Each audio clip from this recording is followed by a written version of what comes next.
What's going on, Bears fans? Nicholas Moreano here. If you are just checking in live on YouTube, you'll notice that it's just me. And for anybody that is tuning in live, thank you very much because this was unexpected, unplanned. But hey, we're doing it anyway. The reason why Will isn't here right with me right now is because he's catching up in his coaching duty. He just got word, if you guys were listening to some of the previous podcasts, there was some unfortunate news that Will's season was going to be a little bit delayed, obviously, with COVID-19, but he got word that he's going to have a game in just about a week. So he's got the night off tonight, and you got me here, Nicholas Moreano, kind of recapping you on what has happened this week in Bears training camp. We've had 2 padded practices since the last time we went live, so I'm here to catch you up with that. We'll see if we can get people incorporating the chat here, maybe answer some questions. But we're winging it. That's what we do. We're going to have fun. Recap what has happened. Should be a fun time. I haven't done a solo podcast in some time now, so this should be a fun time. Always glad to talk some Bears football, but let's just get right down to it. So we're going to start off what happened on Tuesday. Bears padded practice, their second day in pads, and I was at the gym when I heard the news that Artie Burns unfortunately had torn his ACL, and this is something that you obviously don't want to hear this early on in training camp, second day in pads, and it's kind of expected, right? With this ramped up training camp that's also in a condensed version of it, you're going to get some injuries, and the Bears got their first.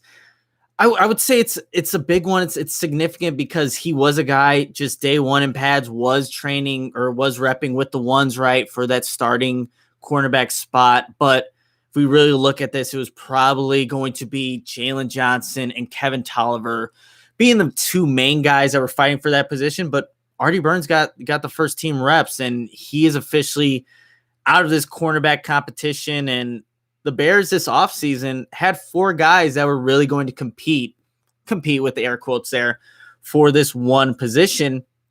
You lose Trey Roberson earlier in the offseason, highly touted player from the Calgary Stampeders, Canadian Football League, breaks his foot. So then you're down 1 guy, obviously Artie Burns on Tuesday. So it's a 2-man race for that one position, and it's going to be interesting because from what we've been hearing thus far in training camp, Jaylen Johnson's still he's limited. He hasn't been a full go, and we'll talk about his press conference, which happened today, and we'll get there when we're recapping day 3 of pads. But yeah, that's obviously not news that you want to hear. It did happen, and hopefully the Bears can, avoid this injury bug because they definitely sustained it last year, and that obviously took a toll on the team. Let's cross our fingers, though, knock on wood. There isn't any more big injuries that happened to this Bears team. But yeah, that was the news. And also, if you haven't heard, it's been everywhere from all the Bears beat reporters that were at camp.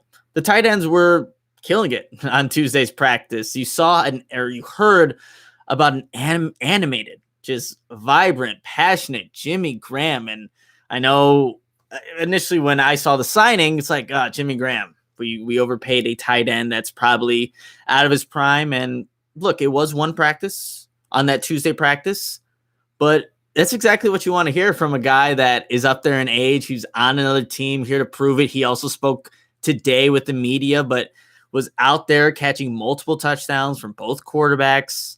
And then also, according to Adam Johns from The Athletic, it wasn't just Jimmy Graham on Tuesday's practice that was having a fantastic day. It was also Cole Kmet, Demetrius Harris, Eric Saubert, Jesper Horsted. So the tight end room, such a liability last season, right? You guys just terrible in all facets of the season, however you want to look at it. Had a good day against arguably a top 5 defense. Again, one practice. Maybe we're overhyping this a little bit too much, but you want to hear these things as opposed to the opposite. So it's great to hear that Jimmy Graham, a guy that I know I was really skeptical of, right? Just initially, if he even had any juice left. Tuesday's practice and even today's practice, he definitely did. And I'm sure most of you have heard about the little scuffle that happened between Jimmy Graham and Dion Bush.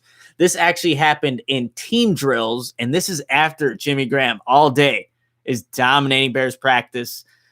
Dion Bush kind of tackles him a little bit. From what the Bears reporters who were there are saying, it's a good form tackle. It's definitely something that you want to see on a tight end had this been a real game. But in training camp, you definitely don't want to bring people down. That's how you're asking for injuries to happen. So it's nice that we're seeing that passion, right? We're seeing that passion between these guys. It's nothing like the Kyle Long incident where he's swinging a helmet, right? And that got pretty nasty. So it's something that you want to see. I think from Jimmy Graham, I just didn't even know that about him, that he was this passionate guy who likes to talk. You see him throwing footballs, 40 yards down the field from what reporters are reporting from Bears training camp. And we didn't have that from the tight end position. If anything, it was probably a very quiet, reluctant group. They didn't probably say much because they weren't a very good unit last year. It's the exact opposite. And that's exactly what you want for a young tight end in Cole Kmet, who looks up to a Jimmy Graham as just a role model, seeing that they like to have fun. And I don't want to spoil what was being said today in their interviews, but it's a breath of fresh air. It's something that you want to see, and it's good that it's happening. And of course, we have to talk. I think the third takeaway that I have in my bulleted notes here for day 2 of padded practice is, of course, a quarterback battle.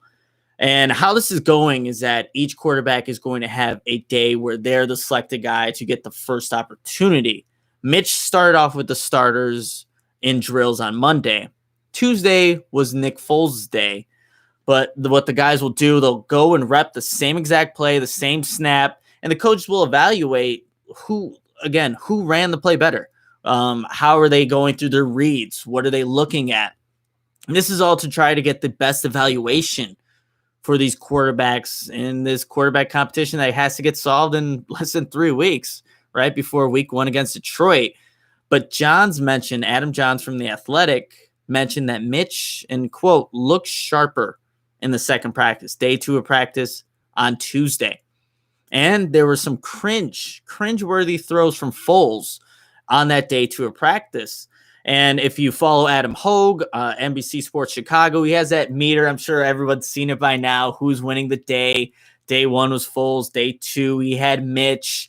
And we'll talk about what happened in day 3. But I think the cringeworthy throws, we'll talk about this because we're going to try to, just dissect everything that's happening here, go a little bit in depth. That was something that I was anticipating, honestly, from Nick Foles, because last time we saw him, the Bears fans, really, 2018 in that playoff game, there were some cringeworthy throws, right? Where you think that if Eddie Jackson's in the game with how much air is on this football, he's getting that interception, right? That is what Adam Johns, Adam Hogue were kind of saying was happening in this day 2 of padded practice, where there were some throws that easily could have been intercepted because they were just up there forever. So it's interesting that that's still happening. But again, this is only day 2 of padded practice. And from what reporters are basically saying, Mitch won that day. Nick Foles won the first day. And like I said, we'll get to the third day and see where they're at. But if you guys also haven't seen, the Bears, I think now they deleted their highlight video of what happened in that day 2 practice. I remember just watching it initially. It's a highlight video. You got to take that into account. But there were some dimes being thrown by Mitch Trubisky, Nick Foles, to different guys, tight ends, wide receivers, just beating their DBs. I think Dion Bush was unfortunately one of the guys that was beat pretty often in that highlight video. But it is a highlight video made to make the offense look good. This job, but it is a highlight video, and that's the whole purpose of them. And actually, I do have one more takeaway just from what was being reported. Again, unfortunately, Chicago Audible could not get credentials. The Bears are very stingy with things like that, but it is COVID. We're all dealing with the pandemic, so it makes sense why they're going to be a little reluctant handing out credentials to non-traditional media, but maybe next year, we'll see. The O-line is what I wanted to get to next. It seems like that what Adam Johns and the guys like that are reporting, Jermaina Fetty has the advantage right now in the right guard competition with Rashad Coward. And I think, that was to be expected. I know Will and I have talked about this a lot, just, multiple podcasts in the past. Who has the edge? Is this really a competition? Jermaina Fetty, who has starting experience in the NFL at right guard, right tackle, or Rashad Coward, a converted defensive lineman that was kind of thrust into that position after Kyle Long was, having some bad games, just couldn't perform to the best of his ability. So Jermaina Fetty has a leg up, to be expected. But what was also interesting, and you guys, if you don't have a subscription to The Athletic, definitely go do that, especially right now, because you're getting so much content from Adam Johns, Kevin Fishbane, and obviously the Hogan Johns podcast is sponsored by The Athletic. You should definitely go do that too. But in Adam Johns' article recapping day 2 of padded practice, there was a note of Cody Whitehair just being thrust more into a leadership role. And according to Johns' article, the O-line has taken the field first and done different drills, and that's run by Cody Whitehair. And that's exactly how Juan Castillo, the Bears offensive line coach, wants things to be run. So it's I think a role that maybe wasn't talked about as much for Cody Whitehair, because we talk about him just being such a consistent player, someone that if he has to move the left guard, if he has to move around, he's willing to do that, just do what's best for a team, take pay cuts, right? But more this leadership role, and that's exactly what Juan Castillo wants to see from him. I think that only does good things for this Bears offensive line, just making that group a tight-knit one, because obviously they need it.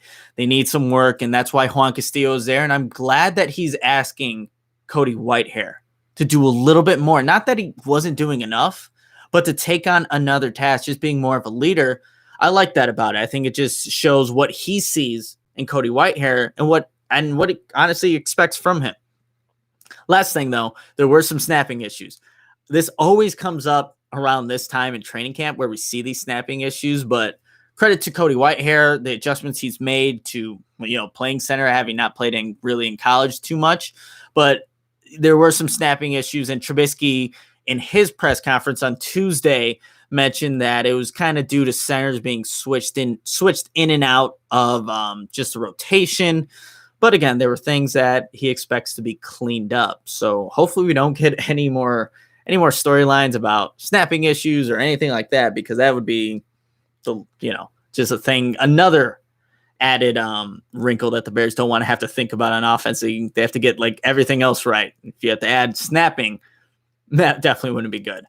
So that's really, I think, for me, the big takeaways from day 2. And I'm sure it's been 2 days, obviously, since day 2 has happened. And Will and I, unfortunately, couldn't get on a podcast to kind of recap that. But I just wanted to get a quick Spark Notes version of what had happened. And hopefully you're caught up there. And again, you can find a lot of this information online from all the news outlets. They definitely do a very good in-depth job of just recapping what exactly is happening in Bears training camp.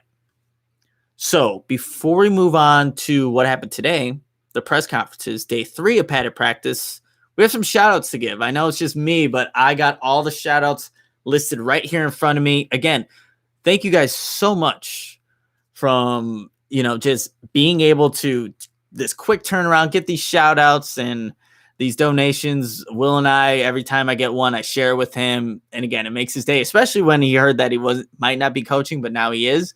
It definitely puts a smile on our face. So again, thank you everybody. But here are the shout outs for this week. We have Sergio Landa from Las Vegas, Nevada. Sergio, thank you so much for your donation. Will and I greatly appreciate it. I know I've said this multiple times probably on this podcast from other people who are from Las Vegas, but I've still yet to go when I was 21. So I missed out on a lot. I went on a family trip and it was fun. Don't get me wrong. Got to see my uncle who lives out there, but it's just not the same. Oh, man, Tony Romo was there. He was gambling.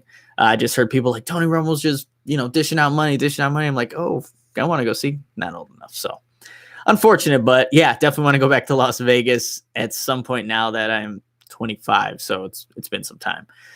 Our next shout out goes to Jerry Mayberry from Omaha, Nebraska. Jerry, I believe this is the second donation in a row.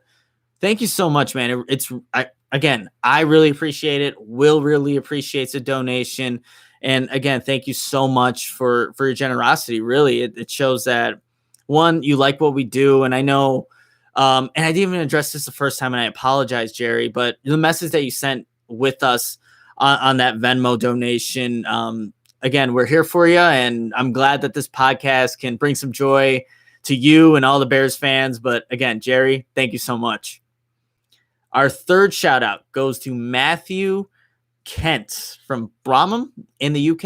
I hope I didn't butcher that. I am terrible. I've never been to Europe, but Matthew, we were actually going back and forth on Twitter just to see how you can actually get the donation to us, and I'll make sure to address that at the end. But Matthew, thanks for reaching out to clarify what was going on with sending the donation. But I'm glad you're able to make it work, and I'm glad that you'll be able to hear this shout out next time you listen to the podcast. So Matthew, thank you so much, my man. And last but not least, and you guys have heard this name multiple times, and you better be contacting him, that's for sure. We have a message from our friend Mason West, who is a physical therapist at Team Rehabilitation in Barrington, Illinois. Mason wanted me to tell you a little bit about his location, so listen up.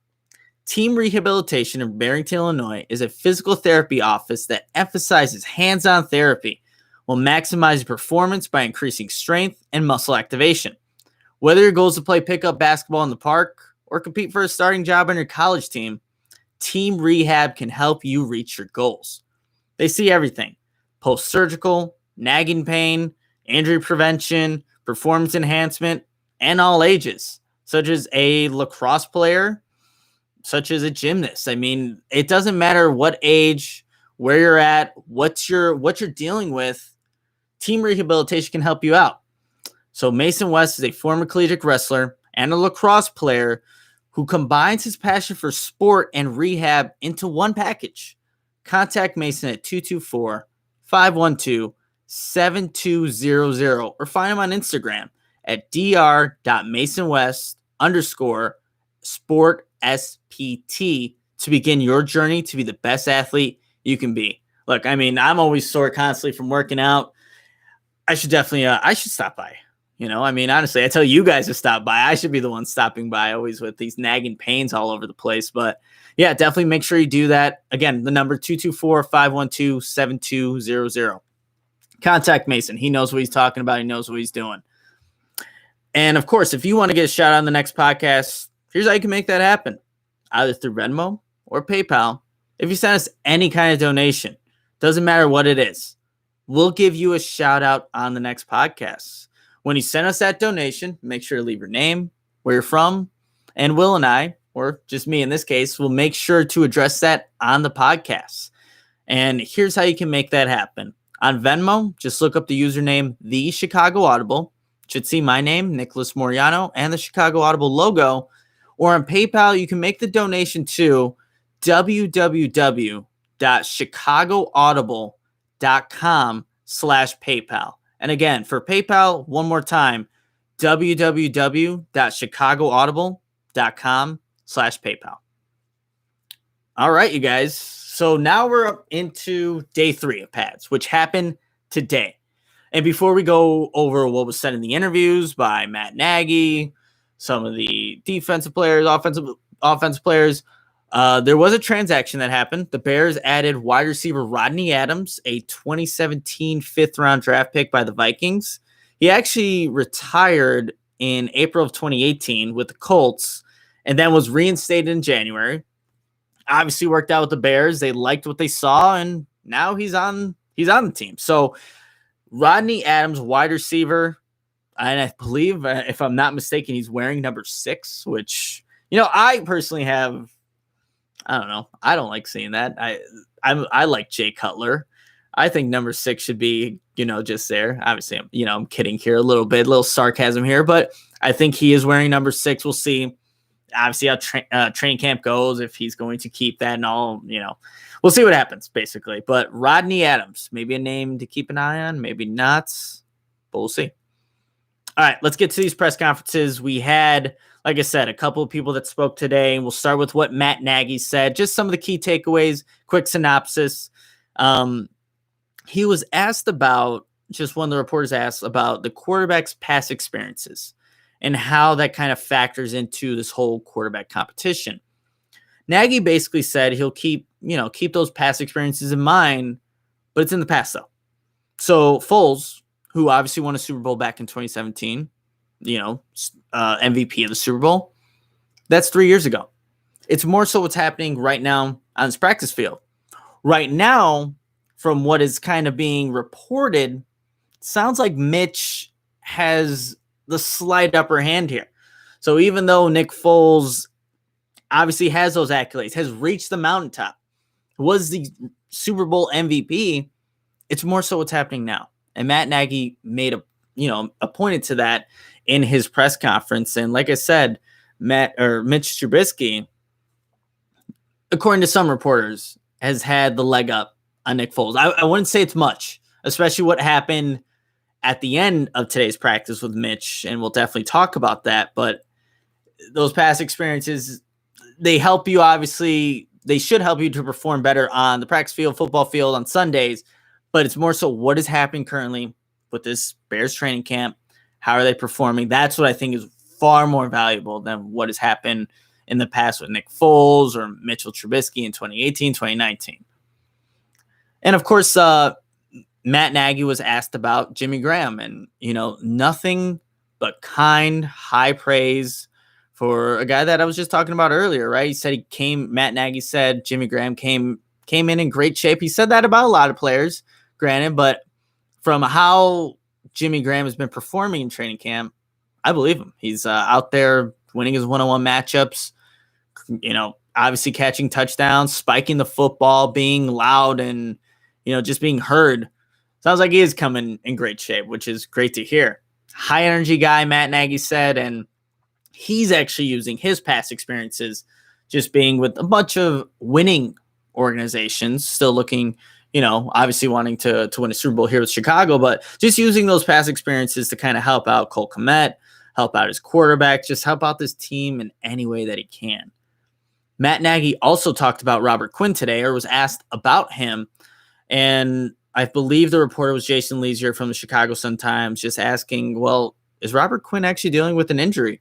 And he isn't. There is no actual injury that Robert Quinn is dealing with, but Matt Nagy said he just wanted to bring him along slowly, just more of this ramp. But he's like, is it a ramp up or is it a slow down? Matt Nagy was saying in his press conference. So I think that's something to keep an eye on.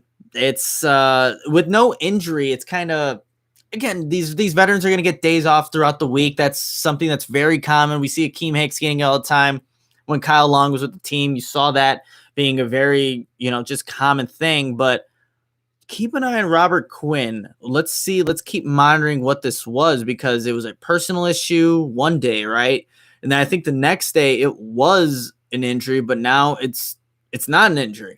I believe I have that, just recollecting my thought. That's how it was kind of presented to us. But it's not an injury. He's just taking it slowly. But that's definitely something to keep an eye on, because we know how important Robert Quinn, the Bears' big ticket free agent acquisition, is to this defense, what it means to Khalil Mack, what it means to this Bears defense. So definitely something to keep an eye on. And then he was asked about Trubisky. And this is where we're going to start talking about what happened, what I alluded to kind of earlier in the podcast about what happened at the end of practice. Matt Nagy said, yeah, he made some good decisions with his throws. There were a few that were late, and obviously not something that you want to hear, but I guess late and being completed is late and not being completed, right? But regardless, he was late with a couple of his throws, and he also said the same thing with Foles. So it's not just a Mitchell Trubisky problem, it's a quarterback problem. But here is the big takeaway, I think, from today. Everyone's probably heard about it by now. Goal line situation.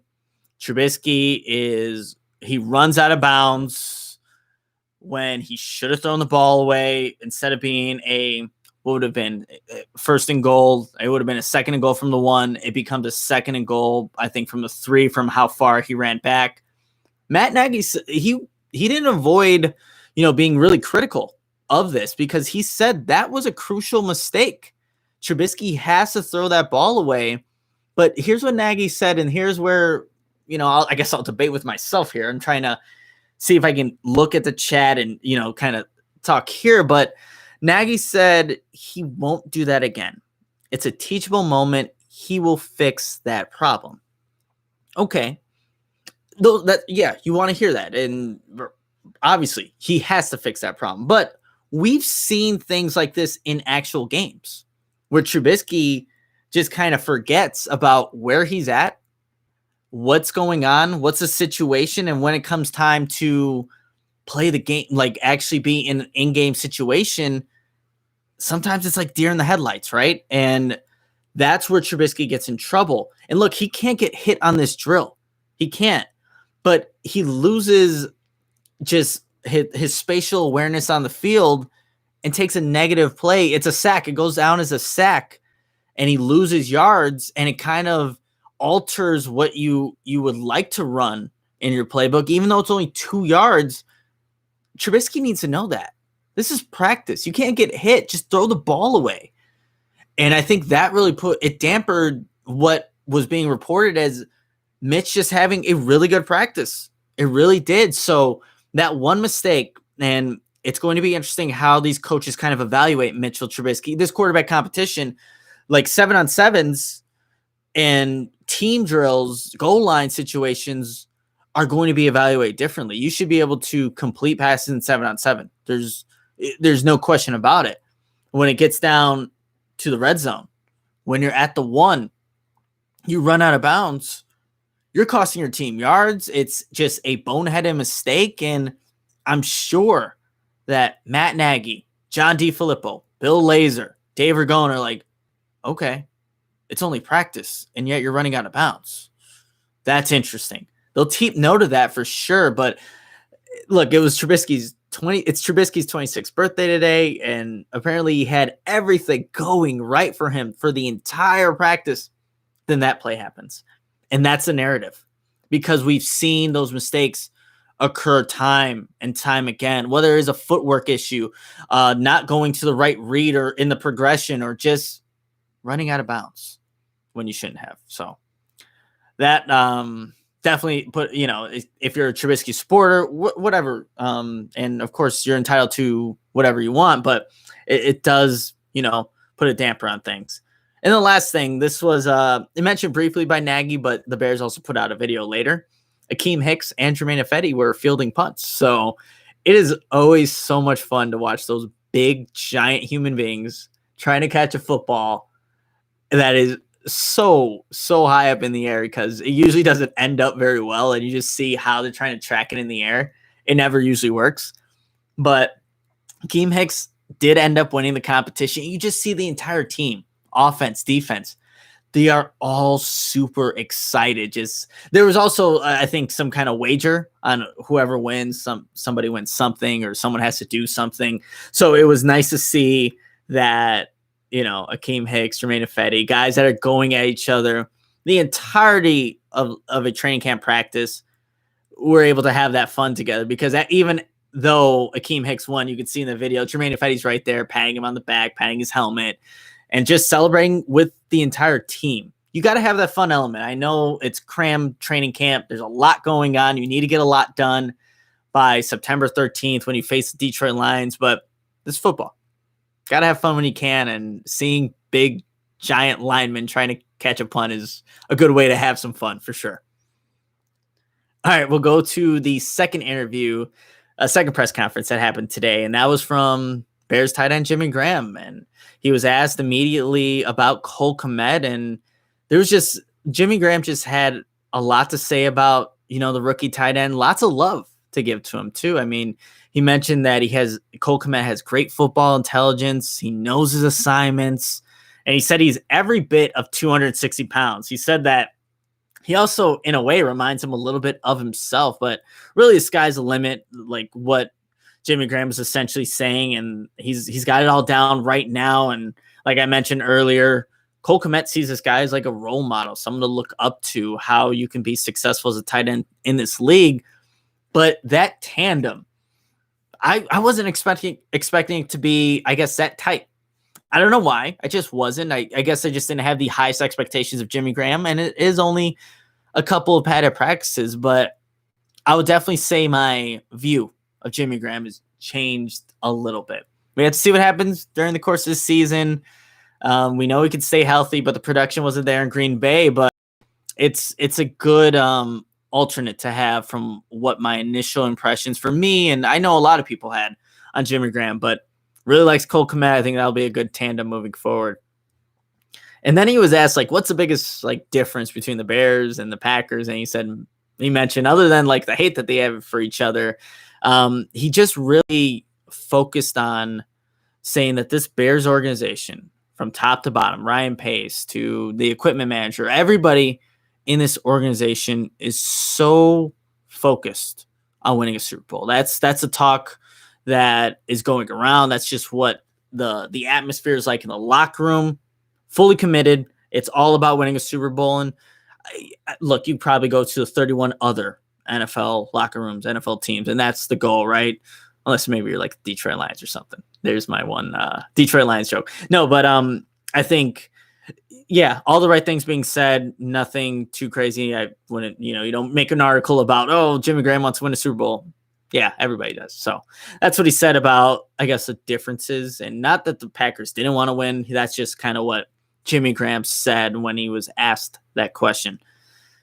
And then he was asked about some of his past experiences and how they've kind of helped him to cope with this unique and strange NFL season, really, world that we're living in. And he kind of credited like the lockout and also some of the times that he was out due to injury where he was a little bit isolated, had to do stuff by himself. And that's kind of helped him to come. Remember, Matt Nagy said coming into camp in great shape, but that's kind of helped him to cope with this weird training camp, to just do the things that he's doing right now and on the practice field, which is exactly what Bears fans want to hear. And he also mentioned, which I thought was, this is newsworthy, I think, a little bit. One of the big reasons that Jimmy Graham chose the Bears and, whatever other teams were reaching out to him, Akeem Hicks was a big reason.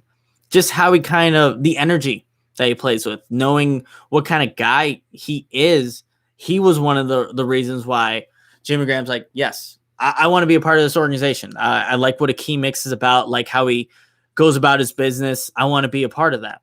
And he also mentioned Ted Ginn, just being a veteran, knowing that he's going to help out his wide receivers in the wide receiver room.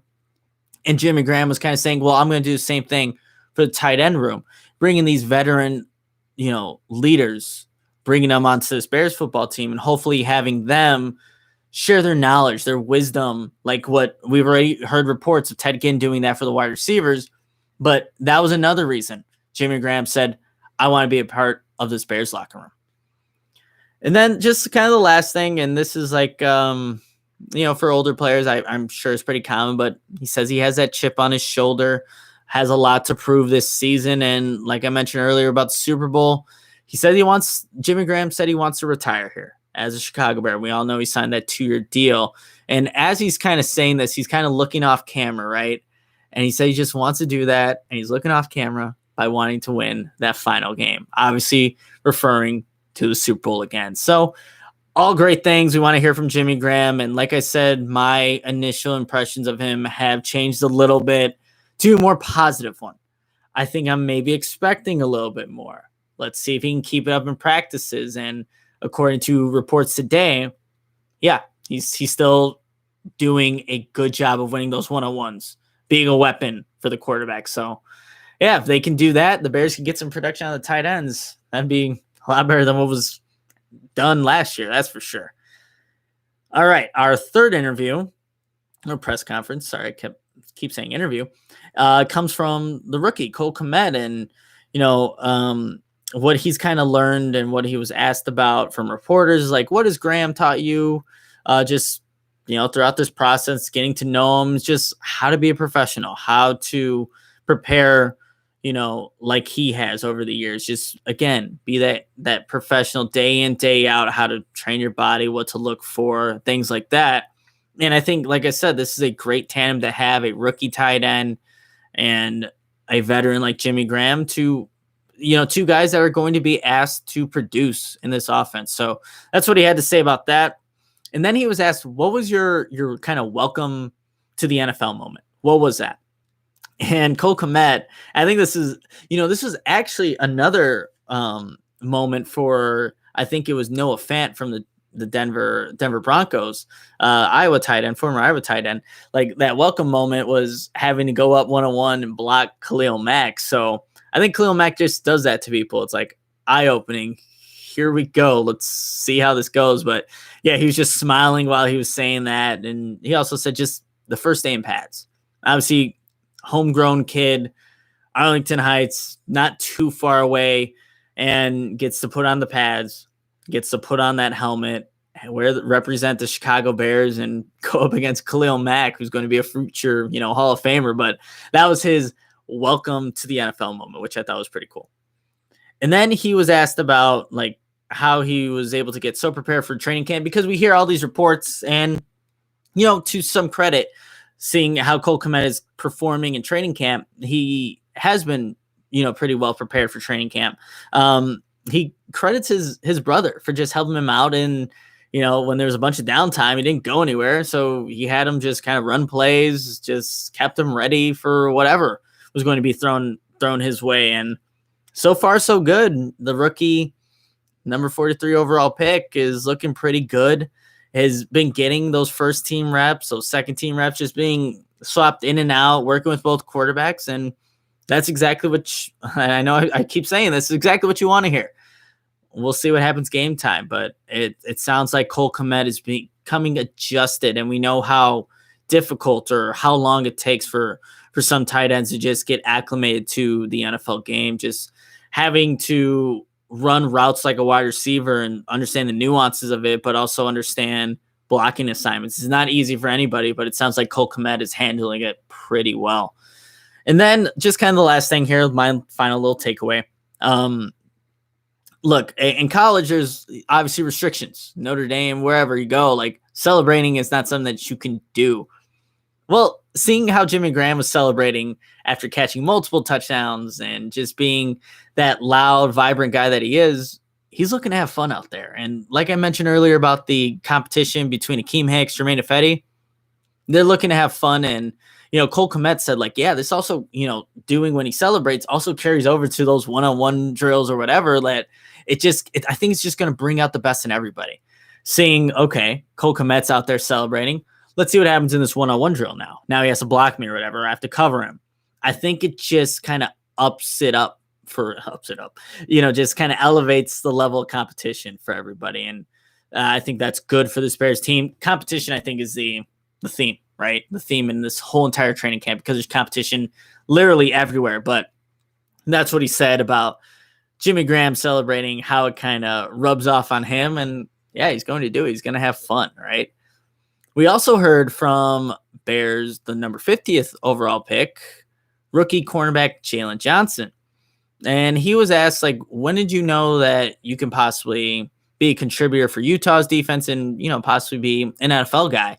And Jaylen Johnson, being the confident guy that he is, I've, talked to his defensive coordinator at Utah, cornerbacks coach at Utah. He just knew right away. He looked up the depth chart, knew what he was getting into, and he says there's nothing changes too. Now that he's a rookie on the Bears, he's going to prove to this Bears coaching staff that he knows his assignments and can play with good technique. And everything I've heard and talked to his coaches at Utah about, completely confident in this guy. That it is a little alarming, right? That he's been a little bit limited in training camp, but now that it's right now Kevin Toliver and then also Jaylen Johnson, he kind of has to be that guy to step up. So it's going to be interesting how that plays out. He was also asked about the speed of the game. And that's something for any rookie, any position, the speed of the game, how you're getting adjusted. Said he feels good about it. Speed hasn't been too shocking. He said it's been easy to adjust to. I think that comes from the confidence that he plays with, knowing his ability, knowing just what he's being asked to do and what this defense is kind of looking to get from him. Yeah, he said he's adjusting fine. And even though he's a little bit limited with himself physically and just everything going on with COVID-19, he's adjusting pretty well, which is great to hear. And he was asked about the shoulder, which this is what's limiting him in practice. How does he feel? Says he feels good with the shoulder. Says it's hard to stay patient, though, seeing that everybody else is kind of going that full speed, is able to be in those team drills, everything like that. Don't know if Jaylen Johnson's participating in that, but he said his shoulder feels good. And I think not similar, but kind of not with the Robert Quinn, just trying to take it easy. the Bears are trying to take it easy with Jaylen Johnson. You don't want to rush anything right now. Being a 50th overall pick, you want to take your time. It's the guy that you foresee as being the corner of the future, not just trying to get out there week one against Detroit Lions. We would love to see that, though. I think he's a great football player, just has all the intangibles, but you got to make sure he's right and ready for the longevity, not just week one against Detroit Lions. And then he also said that he's been reaching out, which is, I think, a smart thing to do for Jaylen Johnson, especially since he's a rookie, reaching out to Kyle Fuller. And if you guys have seen Eddie Jackson's, this was NFL Game Pass film session, he credits he credits Kyle Fuller as being someone that has really helped him watch film. Jaylen Johnson is also reaching out to Kyle Fuller just through Zoom meetings, and obviously probably now that they can physically see each other, how to play certain things. What is Kyle Fuller seeing, and now how can Jaylen Johnson kind of adjust and see the same things or put himself in position like Kyle Fuller would? And he's also reached out to Eddie Jackson. So things you should expect, but things that as a rookie, he's got the right mindset. He obviously wants to be that starter. Who doesn't with this competition? You want to be that guy, but he's reaching out to the right people. He's reaching out to Kyle Fuller, who's been an all-pro. He's reaching out to Eddie Jackson, who's been an all-pro. And you need to have that chemistry between corner and safety, just knowing exactly the depth you got to get at certain routes or how you're going to play something given a formation. He's reaching out to the right people. And again, that's exactly what you want to hear. And we also heard from the other cornerback that's competing in that sole right cornerback position, Kevin Toliver.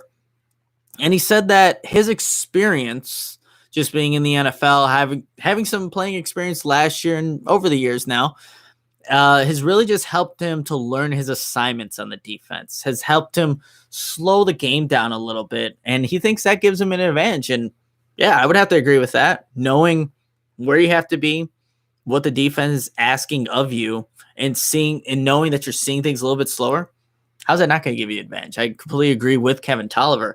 And then he was asked, like, what was something that you've worked on throughout the offseason? And the thing that he wanted to do, and given his size, I believe, 6'1", 6'2", he wanted to work on being a little bit more physical. So when he's jamming wide receiver at the line of scrimmage, they can feel his presence. And I think that's going to be key for someone like a Kevin Toliver, because that's what Prince Amukamara's game was. He was right up at the line of scrimmage jamming receivers. That's the exact opposite of Kyle Fuller's, usually 7-8 yards back. But if Kevin Toliver wants to play a similar style, got to keep repping that. Got to keep practicing how to shoot your hands to get a receiver off, just the timing a little bit off. So then when that quarterback throws that ball, again, that timing that was just handled a little bit differently at the line of scrimmage will ruin everything for the timing, the route, the catch, hopefully be an incomplete pass. And he was asked, were you motivated when you saw Jaylen Johnson was drafted? And he said, absolutely. Yeah, he was definitely motivated, but he's not afraid of competition. I think that was the main quote that was kind of going around from Kevin Toliver. Actually, there's one more, and we'll get to it right now. Kevin Toliver, when someone brought up Jimmy Graham, and we've been bringing up Jimmy Graham a lot in this podcast here, but he said he looks like the Terminator. He walks like him, sounds like him, and he just called him a beast. But I found that hilarious. I think Patrick Finley, my old professor at DePaul, so current reporter for the Sun-Times, asked him about Jimmy Graham, but he's like, yeah, he looks like the Terminator out there. And the way he's performing, catching these touchdowns and just being automatic, kind of like the Terminator. So that was really the big takeaways from, these press conferences. Kevin Toliver, Jaylen Johnson, Cole Kmet, Jimmy Graham, and Matt Nagy. If you want, of course, you can go on the Bears YouTube page, kind of see what they said for themselves. But I thought those were the big takeaways from the press conferences today. Now, before we get to what Adam Hogan and Adam John said on their latest Hogan Johns podcast and kind of what they each wrote about in their articles, I want to tell you about Audible, which is not affiliated with the Chicago Audible, but definitely wanted to let you know a little bit about their great service here. Everyone, of course, during this pandemic has a little bit of downtime. So I decided, let me look at a few audiobooks, So when I go to the gym, the grocery store, before I go pick up my girlfriend, I can listen to some of the great titles they have. And I know I talked about this one before, but I loved it so much that I just wanted to share it one more time. I downloaded an Audible original, How to Defeat a Demon King in 10 Easy Steps. It's definitely a unique title, grabs your attention.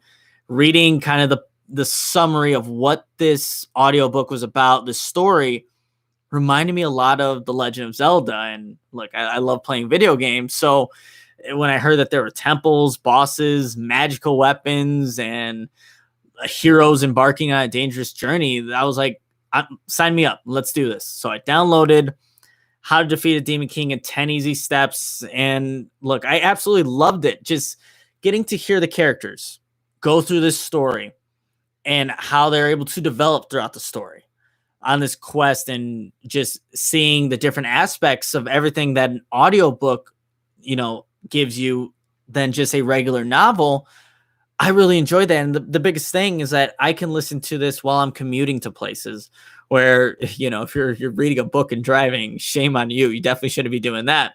But Audible allows you to have that opportunity and to get, I finished this audiobook, kid you not, in a week. And it was great because I was just so gravitated by it. But I think that since I enjoyed it so much, you guys will enjoy it too. But it's not just audiobooks, it's podcasts, wellness programs, A-list comedies, and exclusive Audible originals like How to Defeat a Demon King in 10 Easy Steps. And you won't find that anywhere else. It's on Audible, associated with Amazon. And here's how you can get, a trial here. You could try it out for yourself, a 30-day free trial that includes a free audiobook. And if you're already a Prime member, and honestly, who isn't it nowadays, you get a bonus free audiobook. So what you can do, head to chicagoaudible.com/Amazon. It'll bring you up to the link. All you got to do is sign up, free 30-day trial. Like I said, you get one free audiobook. If you're a Prime member, you get another one free. And like I said, it's a service that I really, really enjoy. And I know you guys will too. There's so much downtime nowadays. I obviously, Will and I are going to be a little bit more busy. Now football season's coming, but I'll make time to listen to a good audiobook. And I think you guys should too. And what I said in the previous podcast, once you download it, once you have signed up for your 30-day free trial, send us a screenshot. We'll give you a shout out in the next podcast. It's simple as that. And you could do that. Send the screenshot through Twitter, Facebook, Instagram, my email, and Moreano at chicagoaudible.com. We'll get you a shout out, but definitely look and try Audible, chicagoaudible.com/Amazon. All right. We're wrapping up this podcast, and we're just going to quickly go over, because I think you guys should listen to the Hogan Johns podcast and also read their great work that Adam Hogue has at NBC Sports Chicago, and then Adam Johns at The Athletic. But of course, they talked about the quarterback competition, and we'll start with the Hogan Johns podcast. Within the first 5 minutes of the podcast, Adam Hogue said that Mitch Trubisky looked great today. And even later, he said this may have been his best training camp practice ever. And I was like, wow, okay. Only one incompletion in 7-on-7 drills for Mitch. And he just looked great throughout the practice. But like we mentioned, like what I talked about earlier, it was that one play where he runs out of bounds at the goal line. And Adam Johns actually said this is kind of alarming. And a lot of things that I was saying with, like, because we've seen this before. We've seen Mitch make those same mistakes. So seeing that Mitch is doing this in a practice where he can't get hit, you can't ever hit the quarterback. He said that was alarming. But here's also the other thing that I want to make sure when you guys hopefully go and listen to it, that it's for Nick Foles. He hasn't done anything to really separate himself from his competition. Even though Mitch had this terrible, terrible play at the end of practice, Adam Hogue still said Mitchell Trubisky won the day. Still was a better quarterback. And that's because Nick Foles didn't have the same success in 7-on-7s. Adam Johns was saying there were a couple of PBUs on Foles' passes. So we hear that he has these bad throws on Tuesday. The DBs are getting their hands on the football today. he's not doing anything to separate himself. And that's what I find is interesting with this quarterback competition. And what a lot of people are saying is maybe not a competition at all. I'm like, well, look, Nick Foles he's not like a Patrick Mahomes, Aaron Rodgers. Like, he's not a clear-cut guy. That's why the Jaguars said Gardner Minshew's our guy, not Nick Foles.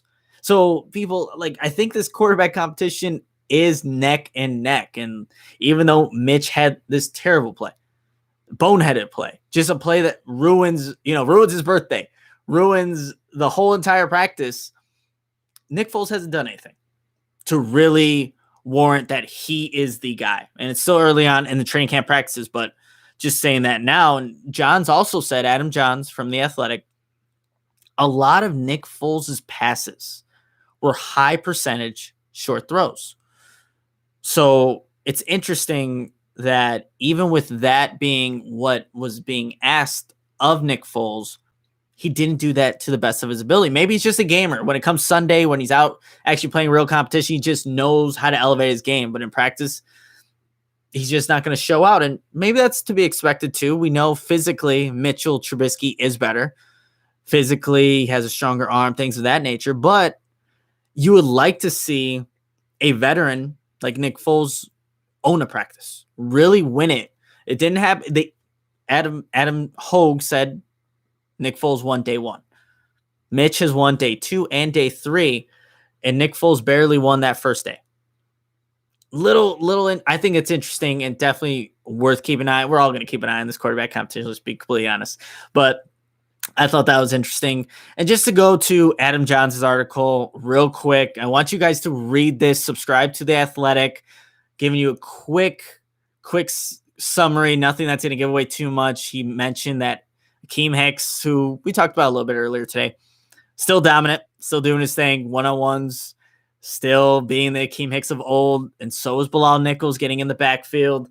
He also said that the defense was really, really good in goal line drills today, and that Roy Robertson Harris was a guy that was showing up. So, again, some defensive takeaways. I think everyone's so infatuated with the offense.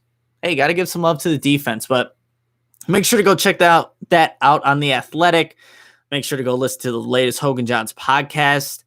I'm done talking. I've been talking, 52 minutes. It's probably 51 minutes, way too long.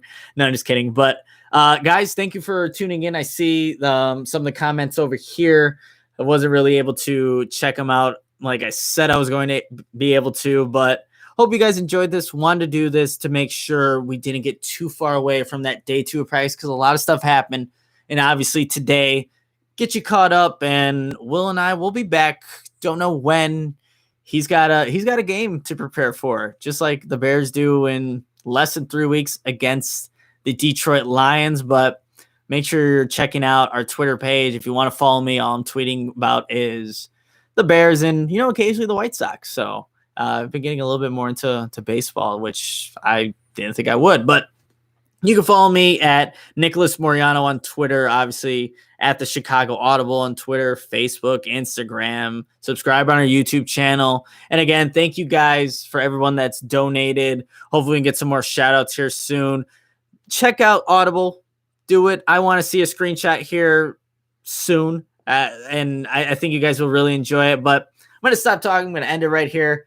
We'll be back soon. And until then, bear down, Chicago. Got to end the stream first.